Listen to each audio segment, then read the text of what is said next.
हम चाहिए तो हर 9 महीना पर सोहर गवा दी अपना घर में। अरे बहुत मनुष्य लग रहे हो, मत करो, रहने दो, बहुत बुरे लग रहे हो। तौबा तौबा तौबा, थारा मूड खराब कर दिया।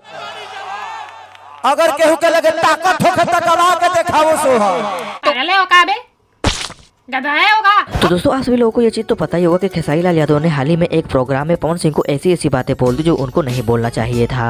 हमारे मतलब बाप को मत सिखा। नहीं दोस्तों, हम कसम से बता रहे हैं, खेसारी लाल यादव हमेशा विवाद करते रहते हैं। कभी पवन सिंह को ये बूढ़ा बोल देते हैं तो कभी जातवादी को लेकर ये हमेशा विवाद करते रहते हैं। और दोस्तों जो ये बात खेसारी लाल यादव ने इस बार कह दी है ना पवन सिंह को, इस बात को लेकर खेसारी लाल यादव के फैंस भी बहुत गुस्सा हुए हैं। हम दावा ठोक के कहतनी कि मरियो जो है तो ओकरा घर में सोहर ना हो। और खेसारी लाल यादव के विरोध में वीडियो बना रहे हैं और ये कह रहे हैं कि खेसारी लाल यादव को ऐसा नहीं बोलना चाहिए था।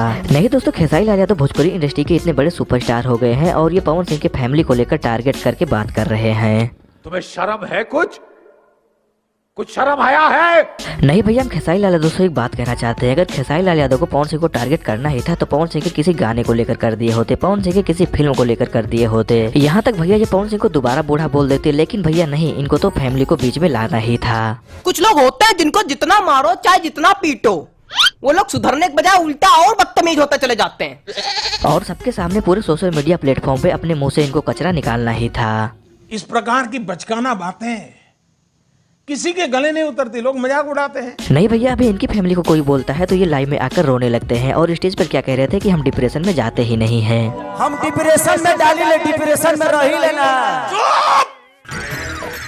चुप हो जा, 7वीं फेल। नहीं दोस्तों, कसम से बता रहे हैं, अगर खेसारी लाल यादव को पवन सिंह को टारगेट करना ही है तो खेसारी लाल यादव अपने फिल्मों को लेकर क्यों नहीं करते, अपने गानों को लेकर क्यों नहीं करते। खेसारी लाल यादव अपनी फिल्म को लेकर पवन सिंह की फिल्म से कंपेयर करे और ये कहे कि तुम्हारी फिल्म से ज्यादा मेरी फिल्म ने पैसा कमाया है। और अपने गानों को लेकर पवन सिंह के गानों से कंपेयर कराए और ये कहे कि देखो तुम्हारे गानों से ज्यादा तो मेरे गानों पे व्यूज आया है। लेकिन नहीं भैया, इनके पास तो वो चीजें भी नहीं है जो पवन सिंह के फिल्मों और गानों से कंपेयर करवा के ये कह सके कि पवन सिंह की फिल्म से ज्यादा मेरी फिल्म ने पैसा कमाया है और पवन सिंह के गानों से ज्यादा मेरे गानों पे व्यूज आया है। बिल्कुल आपने मेरे दिल की बात बता दी। तो दोस्तों इस टॉपिक पे हम ज्यादा कुछ बोलना नहीं चाहते हैं। तो दोस्तों आप लोगों से खाली एक ही चीज कहना चाहते हैं, अगर वीडियो पसंद आई तो वीडियो को लाइक करें और चैनल पर नए चैनल को सब्सक्राइब करें ताकि हम आपके लिए भोजपुरी रिलेटेड वीडियो ऐसे ही लाते रहें।